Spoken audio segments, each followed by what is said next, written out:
경제 뉴스가 연예 뉴스처럼 쉽게 들리는 그날까지 경불진 드롭 더 빗.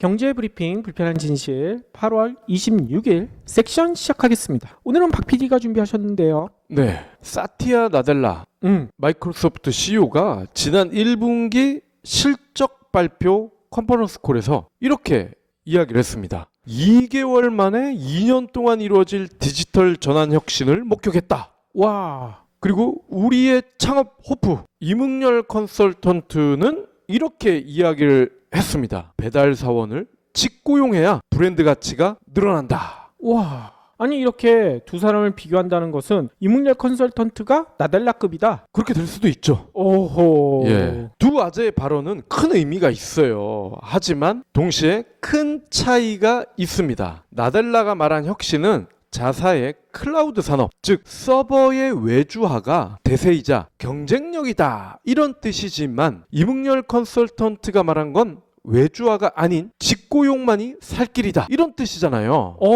완전히 정반대의 이야기인 것 같아요. 그렇습니다. 아마존은 지난 4월 클라우드 사업부가 1분기에 33% 성장한 102억 2천만 달러를 기록을 했다, 이렇게 발표를 했는데 2분기 매출로는 역대 최고 실적이었습니다. 와하.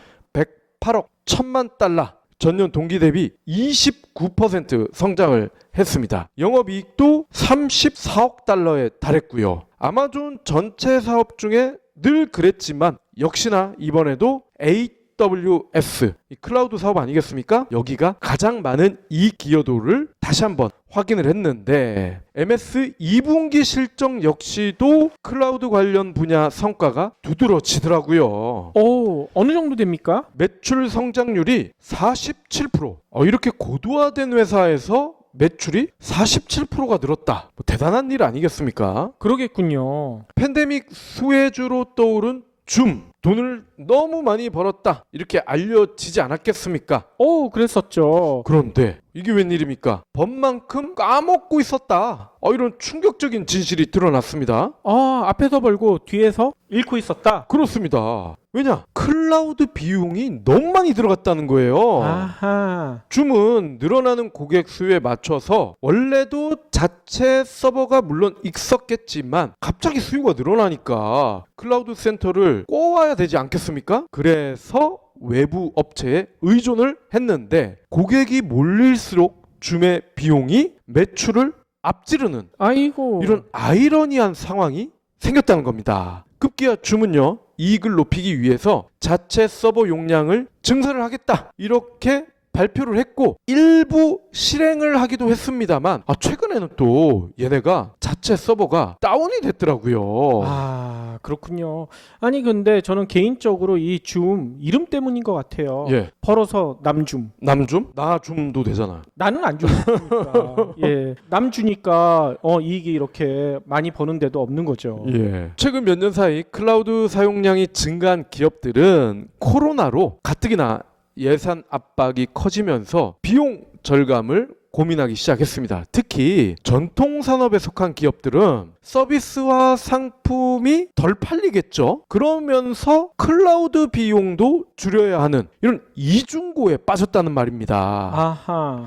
통신 분야 전문 리서치 기업인 시너지 리서치 그룹에 따르면 올 2분기 클라우드 인프라 서비스 지출이 전년 동기 대비 75억 달러 증가한 300억 달러에 달했습니다. 시너지 리서치는 올해 클라우드 시장이 30%가량 성장할 것으로 내다봤는데요. 거의 매년 파이가 커져 왔는데 올해는 더 커진다는 뜻입니다. 그렇군요. 최근 월스트리트저널이 쓴 기사를 주목해 보겠습니다. 제목이요, 코로나로 인한 기업의 또 다른 문제 땡땡, 재택근무는 저렴하지 않다.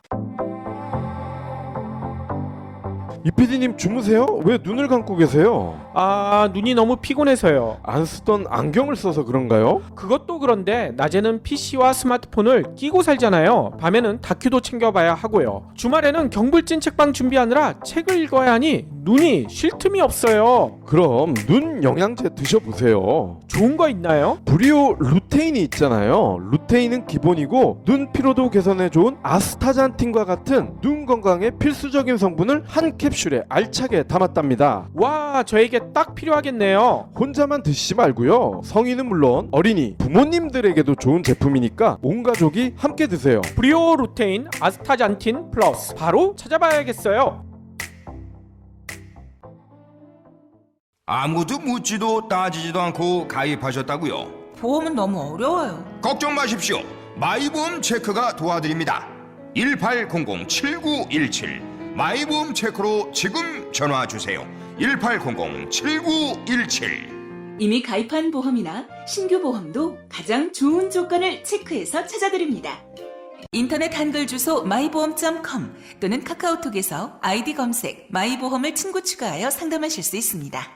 일반적으로는 재택근무하게 되면 회사에서 비용을 많이 줄일 수 있다 얘기를 하는데 그게 아니란 얘기겠군요. 그렇습니다. 그러면서 사례를 드는데 폭스바겐, 그 중에서도 아우디 비즈니스 이노베이션, 이 회사의 예를 듭니다. 3월과 4월 클라우드 지출이 12% 늘었는데 직원들이 집에서 일하기 위해서 지원을 해줘야 될 거 아닙니까? 원격 컴퓨팅 파워, 거기다가 소프트웨어, 이런 게 많이 필요했기 때문에 지출이 늘었어요. 아하. 그런데 아우디는 아무래도 차를 파는 회사다 보니까 코로나가 퍼지면서 자동차 판매는 급감을 했단 말이죠. 그러면 회사 전체적으로 봤을 때는 예산이 빠듯해집니다. 아이고. 폭스바겐 내부에서 기술부서 역할을 하는 아우디 비즈니스는 아마존과 협력을 해서 안 쓰는 클라우드 서비스를 일단 접었습니다. 이후에 한 개의 클라우드 서비스를 아마존이 아닌 저렴한 곳으로 옮겼고요. 이러한 노력을 해서 7월 아마존 클라우드 비용을 30%나 아꼈습니다. 그렇군요. 뭐 근데 이렇게 아껴봤자 이익으로 전환하기는 쉽지 않을 것 같네요. 맞습니다. 월스트리트저널은요, 노르웨이의 대중교통 발권 그리고 여행 플래닝 서비스를 하는 엔터 AS라는 회사도 언급을 했는데요. 이 회사는 아마존은 아니고 이제 구글 클라우드를 썼었대요. 지난 3년간 서비스 지출을 매년 2배씩이나 늘려왔다고 합니다. 이 얘기는 3년 동안은 장사가 잘 됐다는 거죠. 그랬겠군요. 그런데 코로나가 유행을 하면서 사람들이 집 밖으로 안 나오니까 발권도 안 하겠죠. 아, 매출이 급감합니다. 그렇군요. 이런 사례는 국내에도 있지 않을까 생각이 드는데요. 네, 뭐 이들 기업이 직접적으로 시인한 바는 없습니다만 직방이나 다방이 좋은 예가 될 것 같습니다. 와, 직방과 다방. 예. 구해조험주와 같은 프로를 보면서 이 두 아재들도 거기에 나오는 집들을 너무 동경하지 않습니까? 어우, 지난주 일요일이었나요? 거기 나왔던 이 남양주집. 예. 와, 진짜 탐나더라고요. 예. 뭐 남양주, 광주가 이제는 거의 호텔 같은 집의 메카가 되는 것 같은데. 그러니까요. 예, 많은 분들도 저희와 같은 심정일 것 같아요. 호텔 같은 집을 선망하기 시작했고, 그러면 앱을 눌러봅니다. 이른바 아이쇼핑. 아이쇼핑을 실컷 합니다. 그런데 정작 직방이나 다방을 통해서 거래를 하는 사람들은 오히려 줄어든다는 겁니다. 아, 그렇겠죠. 왜냐, 팬데믹 상황에서 빛을 발휘하고 있는 플랫폼이나 앱이 적지 않지만 직방 다방의 경우 최종적으로는 대면 상황에서 돈이 오가는 경우가 많지 않겠습니까? 그러니까요. 비대면에 최적화한 앱이라고 보기는 어렵다는 겁니다. 중고차 거래 앱도 마찬가지입니다. 앱으로 실컷 매물을 구경하지만 정작 실제 판매로 이어지는 경우 예전에 비해 뜸해졌죠. 역시나 돈을 건네고 도장도 찍으려면 만나야 하기 때문이라는 거예요. 아, 앱만 가지고는 힘들죠. 근데 앱을 실컷 이용을 할 때, 이 집 좋다라고 우리가 아이쇼핑을 할 때, 이런 사람들이 급증할 때 클라우드 비용은 급증하게 되는 거죠. 그러겠네요. 애시당초 왜 클라우드로 넘어갔겠습니까? 비용 절감 아닙니까? 직접 서버를 구축하면 되지만 데이터 센터를 만들면 되지만 초기 투자 비용이 엄청나게 들어가잖아요. 하지만 구글이나 아마존을 이용하면 월 단위로 돈만 내면 되고 물리적인 서버를 관리할 필요도 없고 그렇기 때문에 인건비도 줄일 수가 있습니다. 하지만 지금은 클라우드로 넘어온 기업들이 오히려 비용 절감을 고민해야 하는 아주 희한한 시츄에이션이 됐다는 거죠. 비용을 절약하기 위해서 클라우드를 도입했는데 오히려 비용 때문에 걱정을 한다. 네. 업계 관계자는요, 클라우드 지출이 예산의 평균 20%를 초과하고 있다. 문제는 단기적으로 클라우드 센터 같은 거를 설립할 수는 없기 때문에, 대안이 없기 때문에 향후 1년 안에 클라우드 지출이 50% 가까이 증가할 것이다. 이렇게 경고를 했습니다. 그렇군요. 클라우드 비용에 대한 부담은 작은 기업일수록 더 많을 것 같아요. 맞습니다. 스타트업이 더 큰 문제인데 스타트업 같은 경우는 인건비가 가장 많이 들어가고 그 다음이 클라우드라고 합니다. 스타트업은 컴퓨팅을 대부분 클라우드에 의존하면서 자체 IT 부서에 투자하기가 어렵겠죠? 아무래도 자금 사정이 좋지 않은 스타트업은 인원과 함께 클라우드 비용도 줄여야 하는 새로운 도전에 직면을 하게 됐습니다. 어제더라고요. 25일 SK건설이 국내 최대 종합 환경 플랫폼 이게 무슨 회사일까요? 한번 잘 생각해 보시기 바랍니다. 이 종합 환경 플랫폼 업체인 EMC 홀딩스를 인수했습니다. EMC 홀딩스의 지분을 보유 중인 사모펀드 어펄마 캐피탈, 이름이 좀 어렵네요. 이 캐피탈은 매각 주관사인 시티글로벌 마켓증권과 SC증권을 통해서 8월 19일 EMC 홀딩스를 매각하기 위한 우선 협상 대상자로 SK건설을 선정을 했는데 어제 최종 결정이 됐다는 겁니다. 그러면 이번에 인수하는 지분 규모나 금액은 어느 정도 되는 건가요? 예, 100%입니다.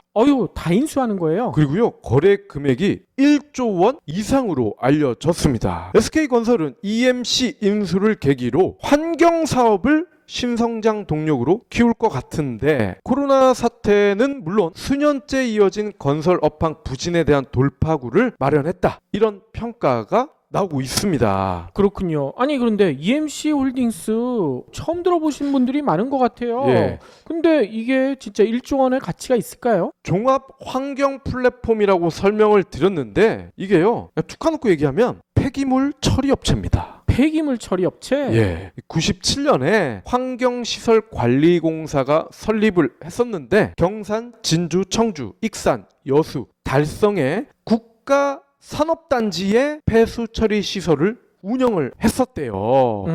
그러다가 2001년에 한국환경공단 자회사에서 종업원 지주사로 전환해서 민영화가 됐고요. 2002년에는 운영 전문업체 최초로 순창 하수도 BTO SOC 사업 개발에 나섰습니다. 이 BTO는 민간 사업자가 시설을 만든 뒤에 정부의 소유권 양도, 일정 기간 직접 시설을 운영하면서 이익을 거두는 방식이라고 합니다. 그렇군요. 그러니까 폐기물 조금 더 설명을 드리면요, 크게 가정용, 산업용으로 나눌 수가 있습니다. 가정용은 우리 일반 가정에서 나오는 폐기물이고요. 산업용은 사업장 폐기물이나 또는 건설 현장에서 나오는 폐기물, 이렇게 구분이 된다고 합니다.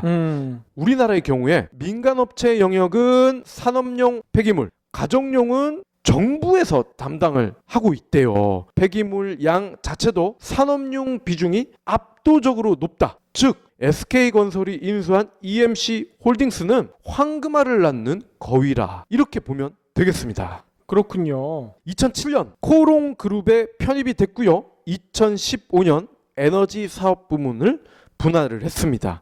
2017년 기준 전국 1,700여 개의 오수 처리 시설 민간 위탁 사업 수주에 성공했고요. 2018년에는 상수 및 에너지 투자 사업 부문을 추가로 분할을 했습니다. 같은 해 환경시설 관리 주식회사로 사명을 바꿨고요. 한국 폐기물협회 통계에 따르면 2018년 전체 폐기물 발생량이 1일 43만 700톤이래요. 어이구, 하루에요. 네. 2017년 비교를 해봤을 때 4%가 늘었습니다. 2018년 폐기물 구성비는 건설 폐기물이 48%, 사업장에서 나오는 배출 시설 폐기물이 39%, 생활계 폐기물이 13%. 뭐 여기서 다시 확인이 되죠. 공장이라든지 업체에서 배출하는 폐기물이 대부분이구나. 연도별 폐기물 발생량 매년 증가하고 있는데 SK건설이 추진하는 친환경 사업과 EMC의 역량에 따르는 시너지 효과가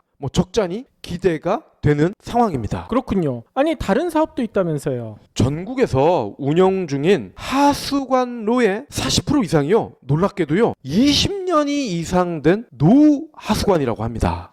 수처리, 상하수도 시설 운영과 SOC 사업 경험이 풍부한 EMC가 화공, 발전, 산업플랜트, 수자원 시설, 환경시설 부문 건설 노하우를 축적한 SK건설로 인수가 됐으니까 전국구 SOC 사업 수주 가능성도 커졌다는 겁니다. 그렇군요. 그러니까 전국에 있는 노후된 하수관만 바꿔도 SK건설은 충분히 먹고 살 수가 있다. 아하. 이렇게 정리를 할 수가 있습니다. 한국신용평가 관계자는요.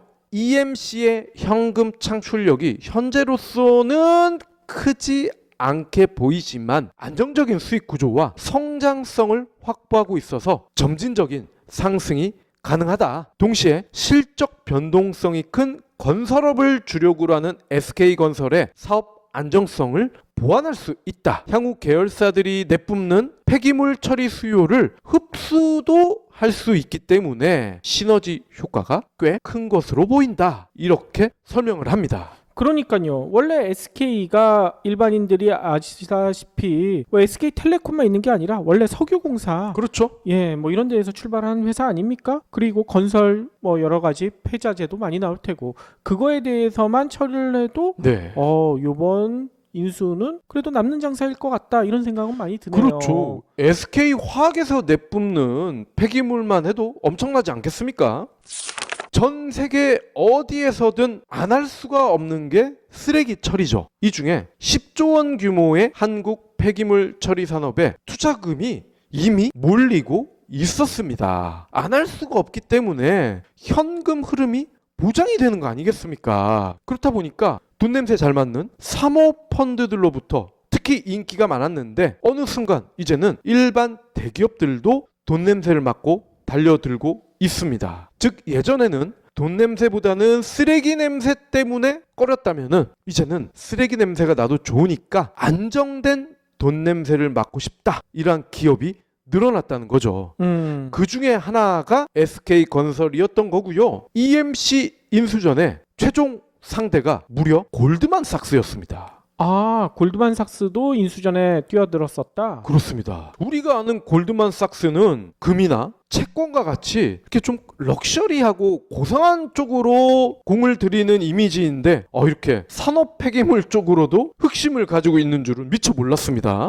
여기가 싹수가 있다고 생각했겠죠. 네. 그렇습니다. 네. 그런가요? 폐기물이요 6단계를 거쳐서 처리가 된다고 합니다. 배출, 수집, 운반, 재활용, 소각, 매립. 이 중에 가장 끄트머리에 있는 소각과 매립이 돈이 제일 잘 된다고 합니다. 아무래도 매립의 경우 일단 땅을 찾기가 어렵죠. 찾았다 하더라도 정부 허가받는 게 어렵죠. 정부 허가를 받았더라도 주민들의 민원과 반발이 심하죠. 그렇죠. 즉 진입장벽이 워낙 커서 기득권의 이익은 갈수록 커질 수밖에 없는 구조입니다. 게다가 쓰레기는 계속 늘어나는데 쓰레기를 묻을 땅은 줄어들고 있지 않습니까? 화성을 식민지를 건설하면 모를까? 결국 업체가 부르는 게 값이 될 가능성이 크다는 거고 이 점을 잘 아는 SK건설 정말 탁월한 선택을 한 것 같습니다. 소각도 마찬가지더라고요. 소각시설을 짓는데 드는 비용 굉장히 비싼데다가 갈수록 환경 기준이 엄격해집니다. 그러면 이 기준을 맞추기 위해서는 고도의 기술이 필요한데 높은 기술에는 당연히 높은 비용이 따르게 됩니다. 매립지가 부족하기 때문에 대체안이 묻기 전에 이 쓰레기를 태워가지고 부피를 줄이는 그런 소각이 있더라고요. 일단 태워놓고서 얘를 볼륨을 팍 줄여가지고 매립을 하는 그런 서비스도 있다고 합니다. 그렇기 때문에 역시 소각도 부르는 게 값이다. 실제로 쓰레기 매립 가격이요 5년 사이에 3배나 뛰었다고 합니다. 그렇군요. 진입장벽은 겁나게 높은데 돈은 잘 벌 수 있고 무엇보다 안정적인 자금 흐름이 가능하기 때문에 기업 사냥꾼들이 호시탐탐 노리고 있고 되팔더라도 분에 넘치는 시세 차익도 올릴 수가 있고 꼭 먹고 알 먹고 냄새는 나지만 예. 최고라는 거죠. 어이구, 이러면 뭐 최태원이 이번 거는 잘했다 이렇게 볼 수도 있겠군요. 그렇습니다.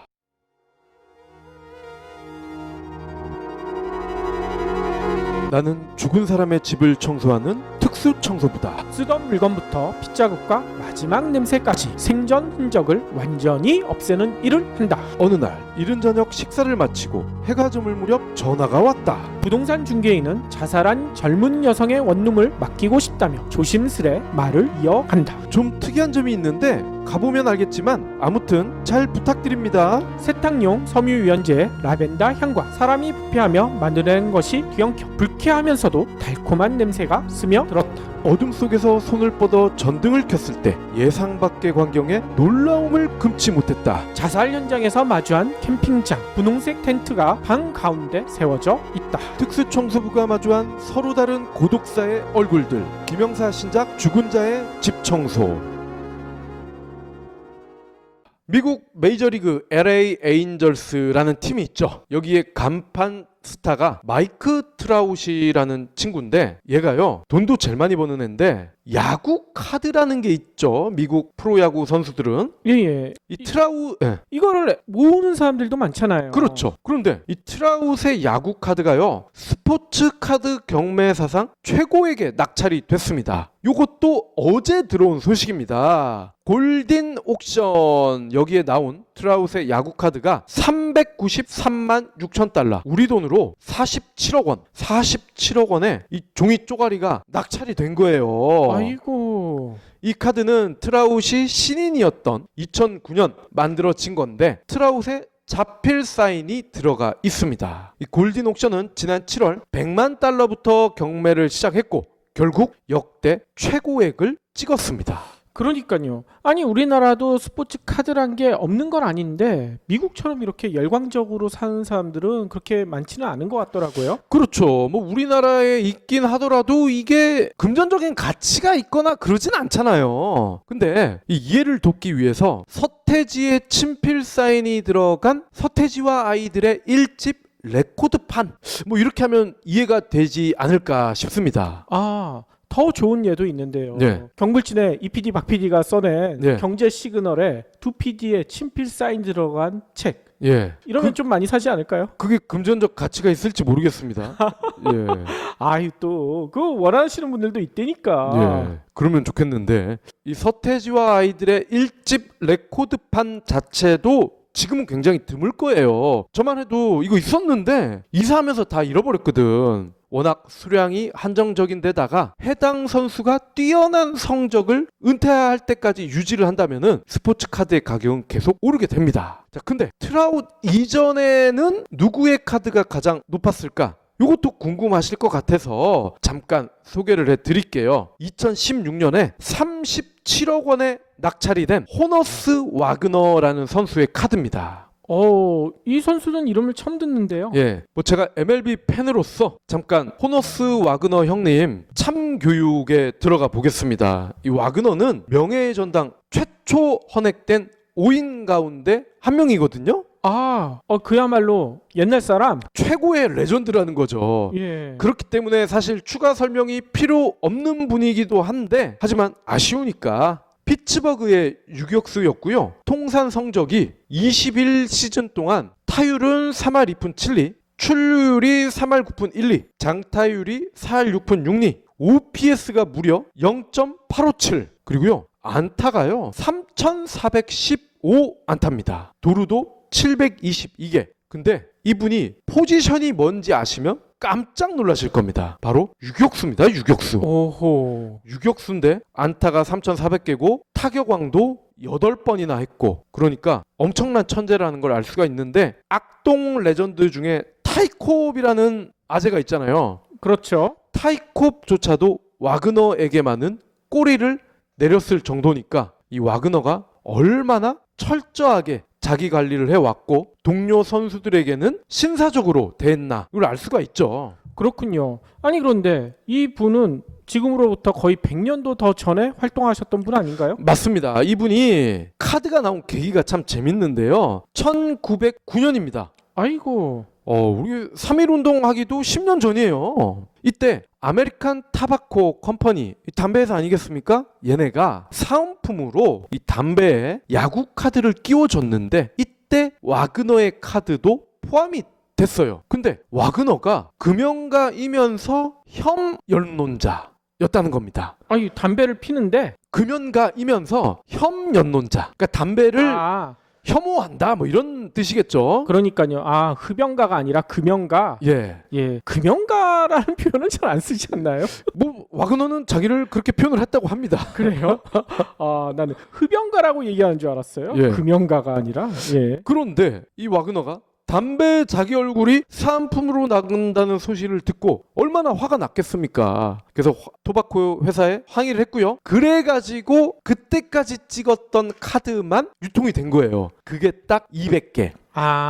희소성이 엄청 높았겠군요. 예, 그러니까 1909년에 200개를 찍었으니까 시간이 갈수록 200개는 계속 줄지 않았겠습니까? 그래서 결국에는 37억의 낙찰을 받는 계기가 됐다. 참고로 프리즌 브레이크라는 미드 아시죠? 예. 여기에서 죄수 중에 한 명이 감옥에 들어와서 너 왜 감옥에 들어왔냐? 라고 설명을 할 때 와그너의 카드를 훔쳤어 라는 대목이 나옵니다.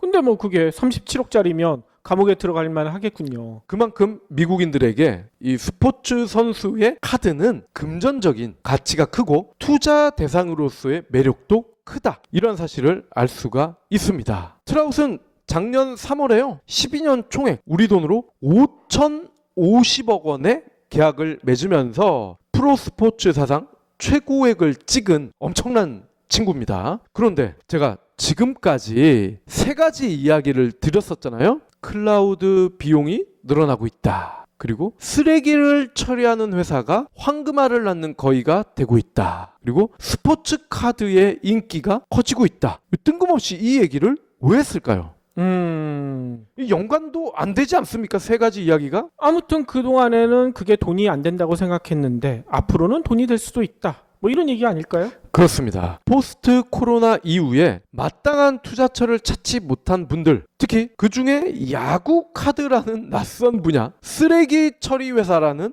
낯선 분야, 이런 데 주목을 하는 사람들이 늘고 있다는 겁니다. 그리고 클라우드를 서비스를 하는 이런 기업들, 지금까지는 돈을 많이 벌어왔고 앞으로 1, 2년 동안에도 많이 벌 수 있을 것 같긴 한데 그 이후로는 장담할 수 없다. 즉 아마존도 이제는 꺾일 수도 있다. 이런 얘기입니다. 최근 와인에 투자되는 돈이 늘어나고 있대요. 와인에요? 예, 기존에도 이 와이너리라든지 예. 포도에 대한 투자가 있긴 있었잖아요. 근데 이제 다시 늘고 있대요, 이게. 그렇군요. 그러니까 제로 금리를 맞아서 방황하고 있는 이 유동 자금들이 오늘 말씀드린 이런 낯선 분야로 침투하고 있다. 뭐 재미있는 이야기인 것 같아서 저희 애청자분들과 공유를 해봤습니다. 예. 근데 와인 투자는 진짜 신중하게 하셔야 될 것 같아요. 혹시 와인 투자 검토하고 계신다면 이 외신에서 최근 들려온 소식도 있거든요. 네. 와인 중에 가장 유명한 와인, 이탈리아 와인 꼽는 분들이 많잖아요. 이탈리아요? 예, 근데 이탈리아가 코로나에 가장 큰 타격을 입은 나라 중에 하나 아닙니까? 와인이 안 팔려서 이탈리아 와인 업체들이 기존에 쌓아놨던 와인을 어떻게 쓰고 있느냐? 거기에서 에탄올 성분을 빼내서 손소독제로 만들겠다. 와인이 워낙 안 팔려서. 그렇군요. 예, 그런 소식도 있더라고요. 그러니까 언제나 투자를 하실 때는 좀 신중하게 하셔야 될 것 같다는 생각이 많이 드네요. 그리고 참고로 아까 잠깐 얘기했지만 경제 시그널 초세 네. 이 PD 박 PD 사인이 있는 건 네. 한 30년 후에 30년 후에? 엄청난 가치가 있을 수도 있어요. 예. 그랬으면 좋겠는데. 예, 그건 모를 일입니다. 예전에 법정 스님 돌아가셨을 때 한 언론이 그 얘기를 했었거든요. 법정 스님의 무소유 초세, 이 가치가 급격하게 올라가고 있다. 뭐 이런 소식을 전하더라고요. 그건 우리도 죽어야 가치가 올라간다는 거 아니에요? 그건 안 되지. 그건 아니고. 주셔서 감사합니다. 하트 투척, 댓글 남기기, 링크 공유, 계좌 후원 등 경불진 두 PD에게 힘을 보태주세요. 더 좋은 내용으로 보답하겠습니다.